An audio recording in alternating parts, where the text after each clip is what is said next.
What's up, guys? Welcome back to another video. So today we're going to talk about let's say you're getting into your first product, or basically any product in general, but especially if your first one, right? We don't want to get into products that we know that can break, products that that vary on sizes, on different colors. And the reason is that when you ship items to Amazon, they want their items to be the best as possible. The customers want their products to be the best as possible.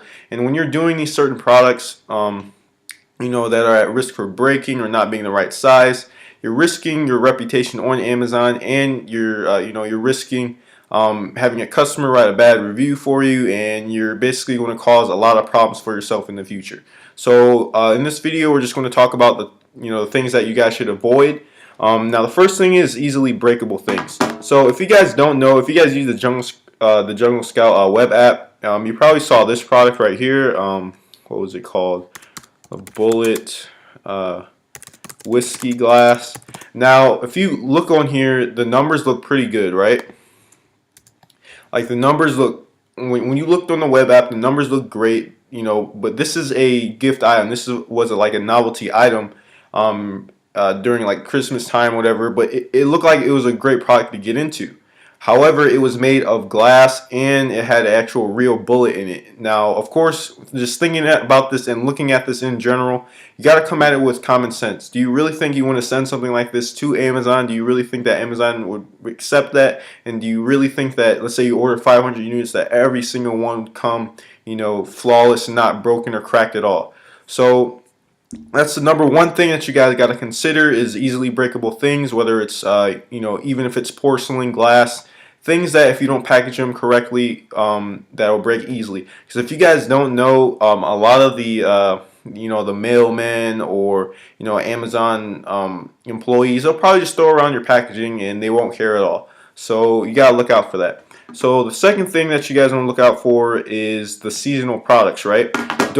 Now, if you can get into seasonal products, but if you're going to do that, honestly, I don't recommend it, especially for your first one. And when people do get into seasonal products, so let's say maybe like Easter eggs, right? If you get into these seasonal products, you got to order them, have them into Amazon, 2 to 3 months before the actual, holiday or whatever, or, you got to worry about, you having a whole bunch of stock and not selling because it's already after the holiday. So that's another thing. Like you just gotta come at this with common sense. Don't be dumb and buy seasonal products like Easter eggs or Christmas lights, Christmas trees, all this other stuff, right?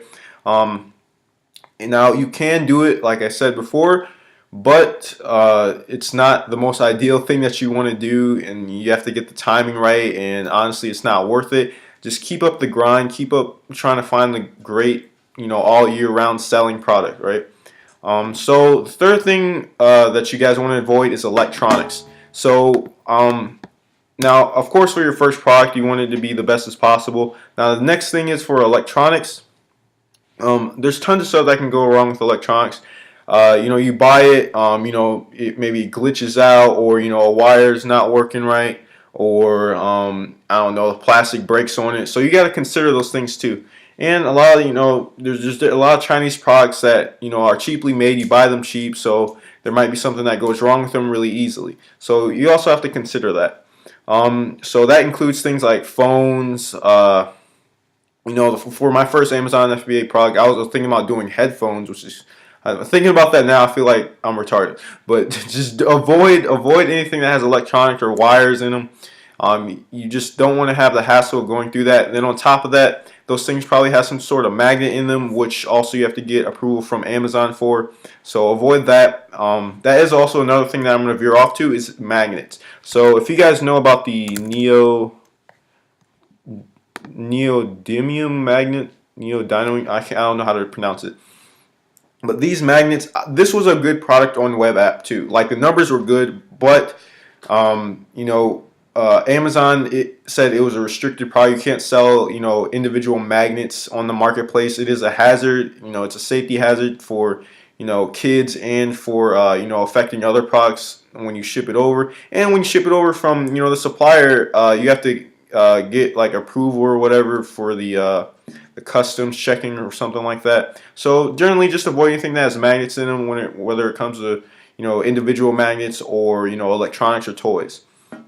The next thing I want to talk about is restricted categories. So jewelry and clothing are restricted categories. The reason is because those things come in different sizes.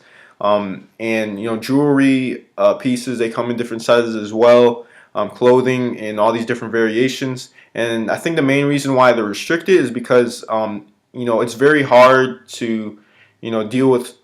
For Amazon at least, it's probably really hard for them to deal with situations where somebody ordered a product that's a variation that they didn't want or the size that they didn't want.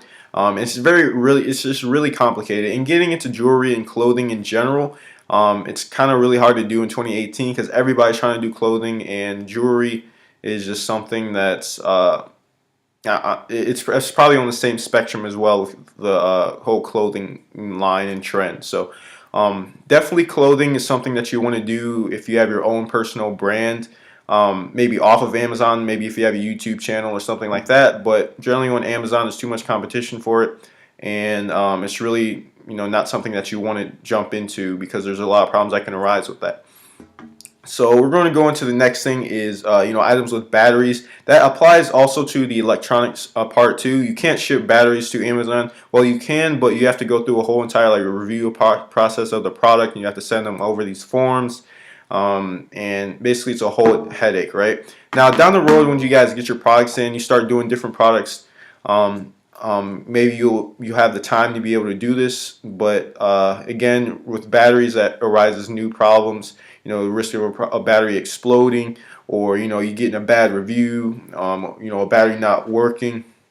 So you just got to consider these things. You guys really just want to jump on the products that are one piece. They're they're not electronic. They don't have any batteries in them. And they're solid, so they're not going to break easily. They're not easily going to snap or flex too much.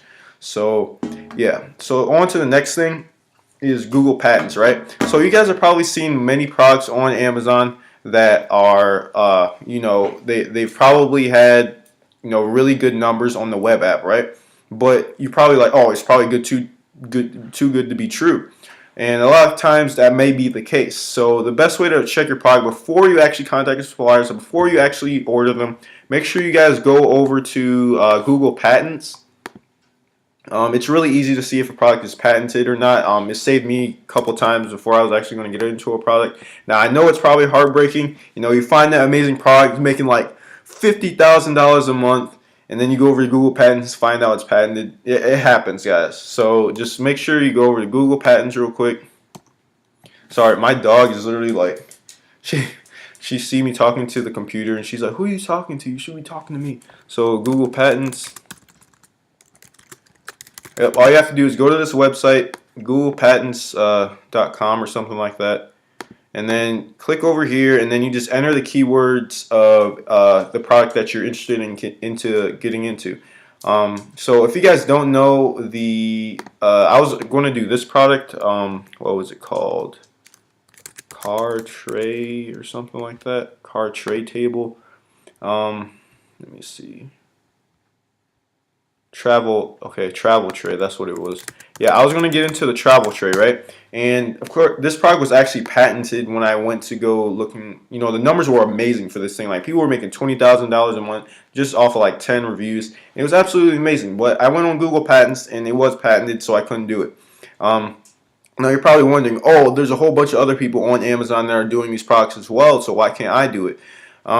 So the main reason is because Amazon hasn't caught up to them yet. Give them probably a month or two, and then Amazon's probably going to send them a notification or a cease and desist letter, and then they can't sell the product. That's why you probably see a whole bunch of people on there that on the web app. You see all these different products on there that have low reviews but high revenue. That's because so many of these listings get taken down, and then people start putting them back up, and they only have 10 reviews or so. That's why you don't see reviews past like maybe 100 or so. So honestly, it's not worth it for your long run, for your business. So just stick to non-patented products, non-trademark products. So yeah, guys, that's basically it for what I wanted to go over for this video. Just make sure you're always picking products that are, you know, solid, that are one piece, that are not patented. And then after that, you know, before you actually contact suppliers, before you start doing your pictures, contacting people on Fiverr, you know, doing your keyword research, make sure they're not patented.